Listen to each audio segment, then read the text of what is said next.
आप सभी का हमारे YouTube चैनल मैथ्स स्कूल में स्वागत है। आज की क्लास में हम निर्देशांक ज्यामिति से प्रश्नावली 3 के प्रश्नों को सॉल्व करेंगे। इस प्रश्नावली में हम सबसे पहले जानेंगे कि ढाल या प्रवणता किस तरह से ज्ञात किया जाता है। उसके बाद समझेंगे कि अंतःखंड क्या होता है और रेखा समीकरण किस तरह से ज्ञात करना है। इन सभी बेसिक को जानने के बाद हम प्रश्नावली 3 को सॉल्व करेंगे। तो आप सभी से रिक्वेस्ट है कि आप क्लास में अंत तक बने रहें। और हाँ, अगर अभी तक आपने पिछला अध्याय या पिछला वीडियो नहीं देखा है तो मैंने उसका लिंक डिस्क्रिप्शन पे दिया हुआ है, आप जाके देख सकते हैं। तो चलिए हम आगे क्लास को स्टार्ट करते हैं। देखिए, हमने यहाँ पर ढाल या प्रवणता को समझने के लिए एक ग्राफ ड्रॉ किया है। ढाल या प्रवणता किसी भी रेखा की मुख्यतः तीव्रता को दर्शाता है। जैसे हमने यहाँ पर दो लाइन खींचा है, एक लाइन साइकिल की तीव्रता को दर्शा रहा है और एक लाइन घोड़ा गाड़ी की तीव्रता को दर्शा रहा है। जैसे यहाँ पर देखिए, आपकी जो घोड़ा गाड़ी है वो 30 मिनट में 4 किलोमीटर की दूरी तय कर रहा है, ठीक। उसी 30 मिनट में आपकी जो साइकिल है वो 6 किलोमीटर की दूरी तय कर रहा है। यहाँ पर देख लीजिए, 50 मिनट में आपकी जो घोड़ा गाड़ी है वो 8 किलोमीटर की दूरी तय कर रहा है और आपका जो साइकिल है वो 10 किलोमीटर की दूरी तय कर रहा है। तो हम यहाँ पर किसकी ढाल को ज्यादा मानेंगे? जिसकी तीव्रता अधिक है। जैसे यहाँ पर साइकिल की तीव्रता अधिक है घोड़ा गाड़ी के कंपेयर में, ठीक। तो साइकिल की जो ढाल है वो अधिक है। यहाँ पर हम एक्स अक्ष में जो कोण बन रहे हैं उसके आधार पर भी ढाल किसकी अधिक उसको बता सकते हैं। जो ज्यादा कोण बनाएगा उसकी ढाल अधिक होगी। जैसे यहाँ पर देखिए, घोड़ा गाड़ी की जो एंगल यहाँ पर बन रहा है वो छोटा बन रहा है, लेकिन हम साइकिल की जो एंगल बनाएंगे यहाँ पर वो बड़ा बनेगा। मतलब जिसका कोण ज्यादा होगा उसकी ढाल क्या होगी? अधिक होगी। अब ढाल या प्रवणता की अंकिक मान किस तरह से निकालना है उसको देखते हैं। किसी भी रेखा की प्रवणता का अंकिक मान उसके ऊर्ध्वाधर दूरी और क्षैतिज दूरी के अनुपात के बराबर होता है। ऊर्ध्वाधर दूरी मतलब ए वाला दूरी और क्षैतिज दूरी मतलब ए वाला दूरी, ठीक। तो हमने पिछले क्लास में ऊर्ध्वाधर दूरी और क्षैतिज दूरी निकालना सीखा था। ऊर्ध्वाधर दूरी निकालने के लिए क्या करते थे? y2 माइनस y1 करते थे और क्षैतिज दूरी निकालने के लिए क्या करते थे? x2 माइनस x1, ठीक। तो हमने यहां पर क्या बोला कि किसी भी रेखा की प्रवणता का अंकिक मान उसके ऊर्ध्वाधर दूरी और क्षैतिज दूरी के अनुपात के बराबर होता है। ऊर्ध्वाधर दूरी और क्षैतिज दूरी के अनुपात के बराबर होता है। तो पहला फार्मूला यही है। किसी भी रेखा की प्रवणता या ढाल निकालने के लिए आप इसी फार्मूला का यूज करोगे। फॉर एग्जाम्पल, अगर हम साइकिल का प्रवणता निकालें, कैसे निकालेंगे? यहाँ पर आपका ये x2 है और ये x1 है, ये y2 है और ये y1 है। तो क्या हो जाएगा? y2 मतलब 10 माइनस y1 मतलब कितना है? 6 अपॉन x2 मतलब कितना है यहाँ पर? 50 माइनस 30। यहाँ से माइनस कर देंगे, कितना आ जाएगा? 4, इसको माइनस करेंगे 20। तो 4 एकम 4, 4 पंचे 20, 1/5। इसकी प्रवणता कितनी होगी? 1/5। तो चलिए अब हम अंतःखंड व रेखा समीकरण को समझते हैं। तो देखिए, यहाँ पर हमने अंतःखंड और रेखा समीकरण को समझने के लिए एक ग्राफ लिया है। ग्राफ में हमने एक लाइन ड्रॉ किया है। तो सबसे पहले हम अंतःखंड को समझते हैं। अगर कोई लाइन y अक्ष को किसी भी बिंदु पर काटती है या क्रॉस करती है, मान लेते हैं यहाँ पर इसने y बिंदु को क्रॉस किया, तो मूल बिंदु से उस बिंदु की दूरी, मूल बिंदु से जहां पर ये लाइन इसको क्रॉस किया है y को, उस इन दोनों के बीच की दूरी y अंतःखंड कहलाएगा। अंतःखंड। अगर ये लाइन x अक्ष को किसी भी बिंदु पर काटती है तो मूल बिंदु से इसकी दूरी x अंतःखंड कहलाएगा, ठीक। यहां पर जो रेखा खींचा गया है वो y अक्ष को जिस भी बिंदु पर काटेगी उसकी मूल बिंदु से दूरी क्या कहलाएगी? y अंतःखंड। अगर x अक्ष को किसी भी बिंदु पर काटती है मूल बिंदु से उसकी दूरी क्या कहलाएगी? आपका x अंतःखंड। अब हम देखते हैं कि रेखा समीकरण किस तरह से ज्ञात करेंगे। तो हम यहाँ पर रेखा समीकरण निकालने के लिए इस रेखा का यहां से यहां तक के अंतराल को ले रहे हैं। अंतराल AP का ढाल, AP की ढाल क्या होगा? देखिए, ढाल निकालने के हम क्या करते हैं? y2 minus y1 upon x2 minus x1।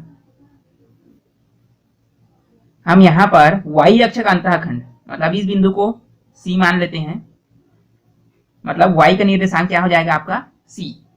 तो x का निर्देशांक यहाँ पर क्या है, देखिए अगर कोई भी बिंदु y अक्ष पर है तो उसका x का निर्देशांक क्या होता है, 0 होता है। तो यहाँ का निर्देशांक किस तरह से लिखेंगे हम, 0C। ठीक, अब यहाँ का हम मान लेते हैं x और y,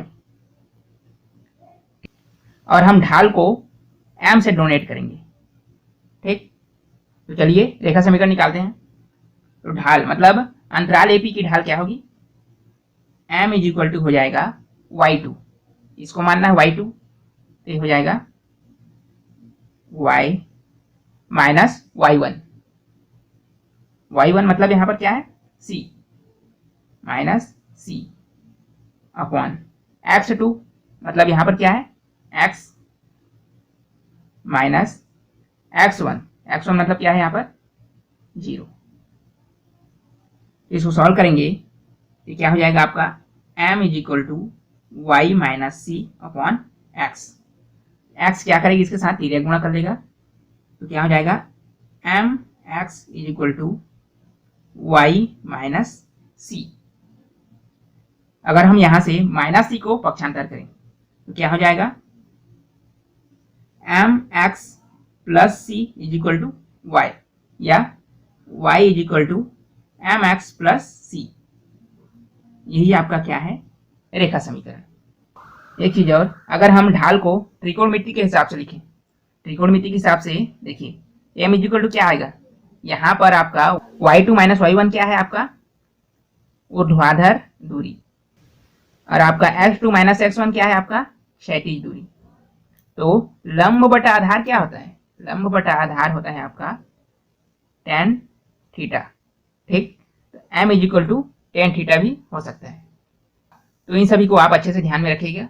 हम प्रश्नावली 3 पे चलते हैं। देखिए यहाँ पर पहला क्वेश्चन क्या दिया गया है, दिए गए आलेख में अंतराल की ढाल या प्रवणता ज्ञात कीजिए। आपको यहाँ पर एक ग्राफ दिख रहा होगा, वहां पर आपको अंतराल दिया गया है, जैसे A B C D E F G H I J. तो इन सभी का हमें ढाल या प्रवणता ज्ञात करके बताना है। तो अभी हमने जैसे ढाल या प्रवणता ज्ञात करने का जो सूत्र देखा, उसी से इसको सॉल्व करेंगे। तो चलिए देखते हैं। यहाँ पर ए बी की ढाल या प्रवणता निकालने का कौन सा सूत्र लगाएंगे, y2 minus y1 upon x2 minus x1। ठीक, यहाँ पर क्या दिया है, ए बिंदु का निर्देशांक क्या दिया है, दिया है ए का निर्देशांक दिया है 15 और बी का दिया है 37। ठीक, इसी मान को यहाँ पर रखना है। y2 मतलब 7, y1 मतलब 5, x2 मतलब 3 और x1 मतलब 1। यहाँ पर मान को रखने हैं। मान रखने पर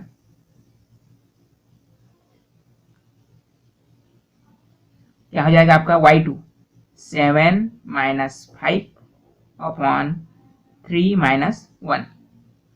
यहाँ से क्या हो जाएगा 2 अपॉन 2 या 1।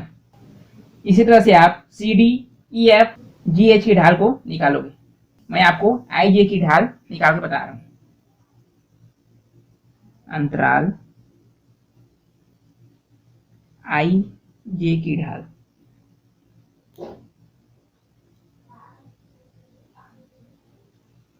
यहां पर क्या दिया है, आई का निर्देशांक दिया गया है 7 5 और जे का निर्देशांक दिया गया है 7 1। यहाँ पर क्या रख सकते हैं, y2 minus y1 upon x2 minus x1। यहाँ पर अगर मान रखें y2 मतलब क्या 1 माइनस y1 मतलब क्या 5 अपॉन x2 मतलब क्या है यहाँ पर 7 माइनस 7। यहाँ से हल करें क्या हो जाएगा -4 अपॉन 0। तो 0 से कोई भी संख्या डिवाइड नहीं हो सकती, मतलब ये क्या है, ये क्या हो जाएगा आपका अपरिभाषित।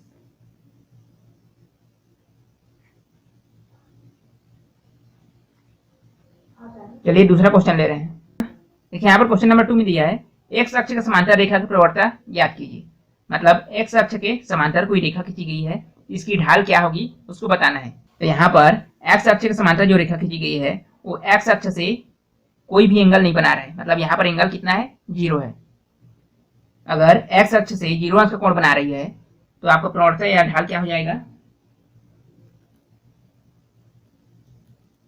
प्रवणता m = हो जाएगा आपका tan थीटा। मतलब कौन सा एंगल बना रही है यहाँ पर, 0 अंश का एंगल बन रहा है। यहाँ पर tan 0 का मान क्या होता है, 0 होता है। तो अतः रेखा की प्रवणता क्या हो जाएगी, 0। अतः रेखा की प्रवणता 0 होगी।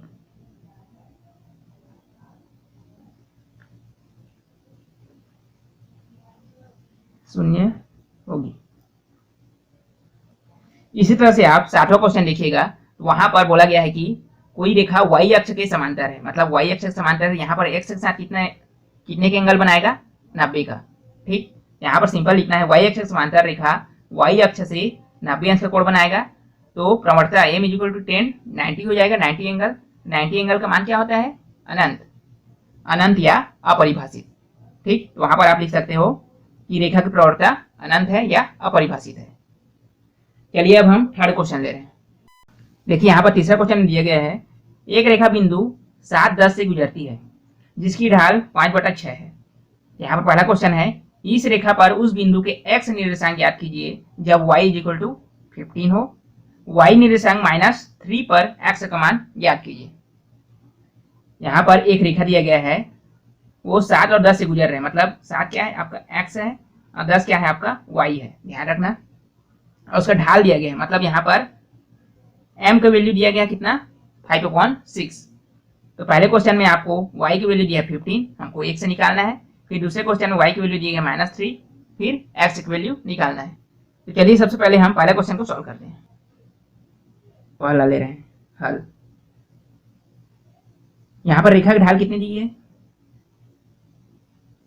रेखा की ढाल कितना दिया है, 5/6। रेखा समीकरण अभी निकाला था। रेखा समीकरण क्या था,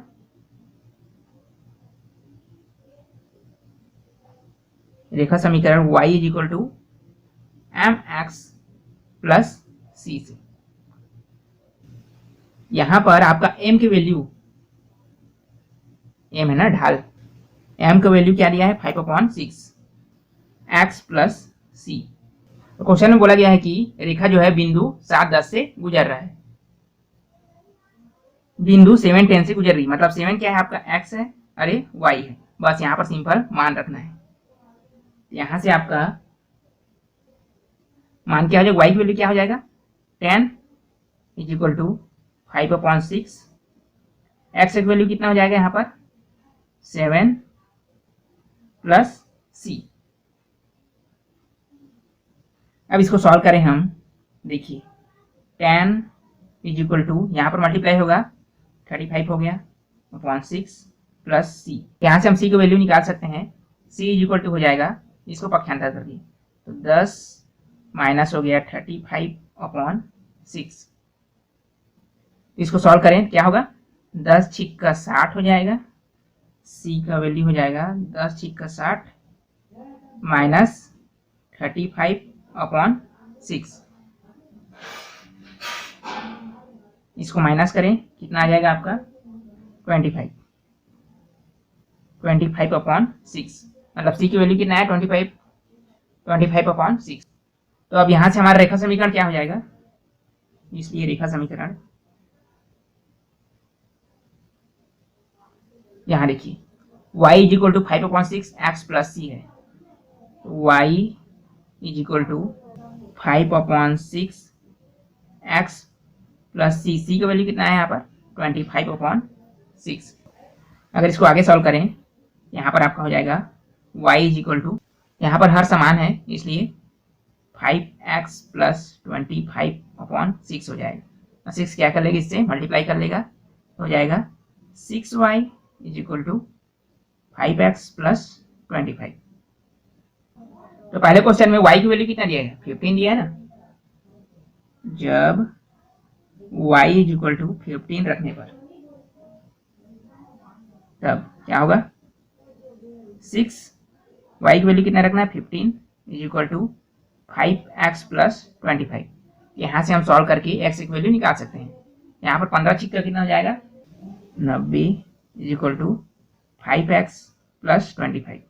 यहाँ से हम 25 को पक्षांतर करें तो 90 माइनस 25 हो जाएगा 5x। यहाँ पर क्या हो जाएगा माइनस करेंगे तो 65 होगा, तो 5x इज इक्वल टू हो गया 65 या x इज इक्वल टू कितना हो जाएगा 65 अपॉन 5। इसको डिवाइड कर देंगे आपका हो जाएगा 13। x की वैल्यू कितना आया 13। ये आपका क्या है आंसर। ठीक, वैसे ही दूसरा क्वेश्चन में जो दिया है y की वैल्यू दिया -3, यहाँ पर आपको -3 रखना है, उसके बाद x की वैल्यू निकालना है। ठीक, यहीं से आपका दूसरा क्वेश्चन भी सॉल्व हो जाएगा। देखिए अब चौथा क्वेश्चन जो है बहुत ही सरल है, आप बना सकते हैं। हम पांचवा क्वेश्चन यहाँ पर ले रहे हैं। देखिए पांचवा क्वेश्चन दिया गया है, सरल रेखा 5x plus 6y equal to 7 को y equal to mx plus c के रूप में लिखिए तथा रेखा की ढाल तथा y अक्ष से अंतःखंड ज्ञात कीजिए।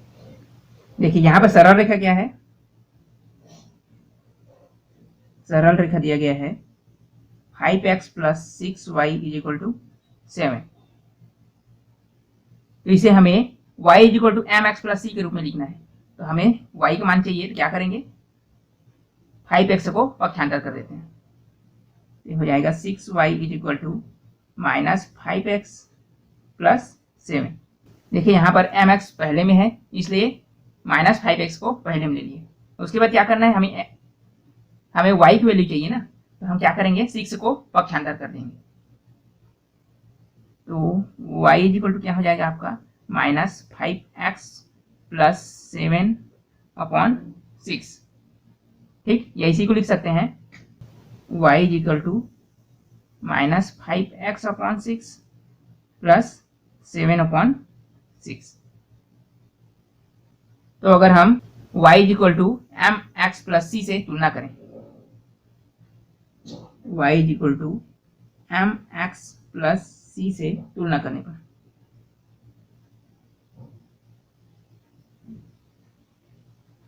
पर क्या होगा, देखिए यहाँ पर m मतलब क्या ढाल, ढाल क्या है यहाँ पर -5 अपॉन 6। ठीक, अब क्या याद करना है हमें c मतलब अंतःखंड, यहाँ पर c क्या है 7 अपॉन 6। तो ढाल m इक्वल टू क्या है -5 अपॉन 6 तथा y अक्ष से अंतःखंड, y अक्ष से अंतःखंड c इक्वल टू क्या 7 अपॉन 6। ये आपका आंसर।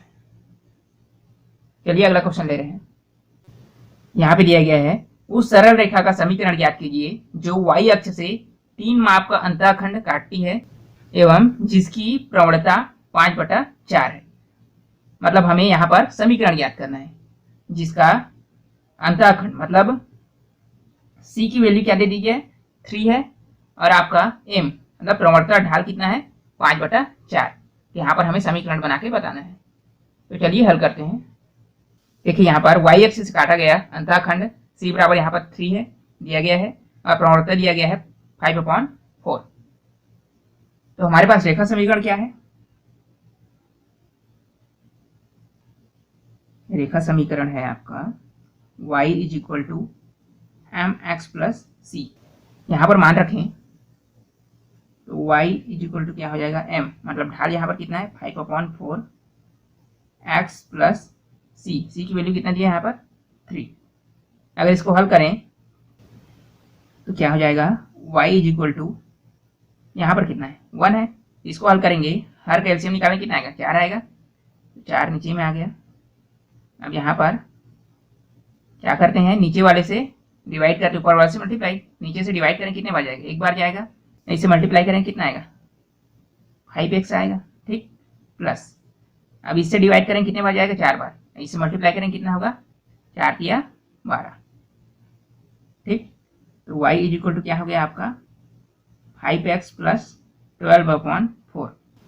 आगे हल करेंगे ये 4 क्या करेगी इससे मल्टीप्लाई कर देगा ये हो जाएगा 4y is equal to 5x plus 12।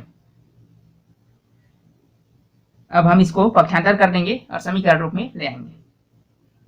तो 5x माइनस 4y पक्षांतर किए प्लस 12 इज इक्वल टू 0। यही आपका क्या है, आंसर है। या लिख सकते हैं जो कि एक सरल रेखा समीकरण है। 7वां क्वेश्चन तो हमने पहले ही समझ लिया था किस तरह से बनाना है। 8वां क्वेश्चन अभी जो बनाया है 6वां क्वेश्चन उसी तरह से बनेगा। तो हम 9वां क्वेश्चन ले रहे हैं यहाँ पे। देखिए यहाँ पर 9वां क्वेश्चन दिया गया है, उस सरल रेखा समीकरण याद कीजिए जिसकी प्रवणता 7/3 है तथा रेखा बिंदु 6 0 से होकर जाती है।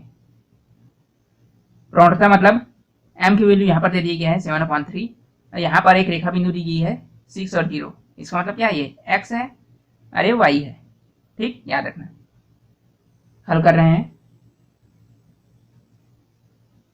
यहाँ पर हमें दी गई है m इज इक्वल टू क्या है, 7/3। ठीक, तो रेखा समीकरण से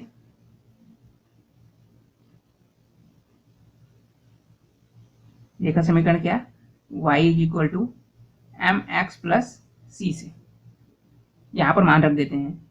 y is equal to m की जगह क्या रखना है, 7/3 x प्लस c। अगर इसको थोड़ा सा और सॉल्व करें क्या होगा, ये हो जाएगा आपका y इज इक्वल टू, यहाँ पर क्या हो जाएगा 1 है, इसका एलसीएम निकालेंगे फिर वही करना है। ये हो जाएगा 3 नीचे में, इसे डिवाइड करें कितने बार जाएगा, एक बार, ऊपर वाले से मल्टीप्लाई करेंगे 7 का 7 होगा, 7x हो गया। ठीक, प्लस 1 से इसको डिवाइड करें कितने बार जाएगा, 3 बार, इसे मल्टीप्लाई करें क्या हो जाएगा 3c। ठीक, अब क्या होगा, ये 3 y के साथ मल्टीप्लाई कर लेगा, ये हो जाएगा 3y is equal to 7x plus 3c। फिर यहाँ पर x और y का वैल्यू दिया गया है, इसका मान यहाँ पर रख देते हैं। ये क्या हो जाएगा 3, y की वैल्यू कितना 0 है, 0 हो जाएगा इज इक्वल टू 7, x की वैल्यू कितना है 6 है, प्लस 3c। यहाँ से हल करते जाएं, ये क्या हो जाएगा 0 हो जाएगा, 7 छिक्का 42 होगा, प्लस 3c। यहाँ से हमें c की वैल्यू चाहिए, क्या करेंगे 42 को पक्षांतर कर देंगे, क्या हो जाएगा ये -42 इज इक्वल टू 3c और 3 क्या हो जाएगा इसके नीचे में आ जाएगा, तो c इज इक्वल टू क्या हो गया आपका -42/3। इसको डिवाइड करेंगे क्या आएगा यहाँ पर, c इज इक्वल टू -14। अब इसी c की वैल्यू को हम जो यहाँ पर रेखा समीकरण प्राप्त हुआ है यहाँ पर रखेंगे, मान रखेंगे तो क्या हो जाएगा 3y is equal to 7x plus 3, c की वैल्यू रखना है यहाँ पर -14, मल्टीप्लाई में है -14, इसे मल्टीप्लाई करेंगे कितना आएगा, आपका हो जाएगा 3y is equal to 7x। अब इसे मल्टीप्लाई करेंगे माइनस में, इसलिए माइनस में आ जाएगा -42। इसको भी हल करें, यहाँ पर 3y को पक्षांतर कर देंगे, ये हो जाएगा आपका 7x minus 3y minus 42 is equal to 0। यही आपका क्या है, समीकरण है, आंसर है। आप 10वां क्वेश्चन देखिएगा, वहां पर दिया गया है मूल बिंदु से होकर जाने वाली उस सरल रेखा की प्रवणता ज्ञात कीजिए जो बिंदु 2 3 से भी होकर जाता है। मूल बिंदु से जा रहा है, इसलिए मूल बिंदु का निर्देशांक क्या होता है 0 0। तो वहां पर आपका आ जाएगा एक निर्देशांक हो गया 0 0 का और एक बिंदु है आपका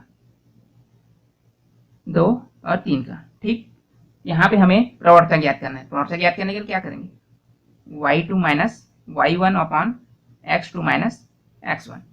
ठीक, यहाँ पर y2 क्या बन जाएगा 3, y1 क्या बन जाएगा 0, x2 क्या बन जाएगा आपका 2 और x1 क्या बन जाएगा 0।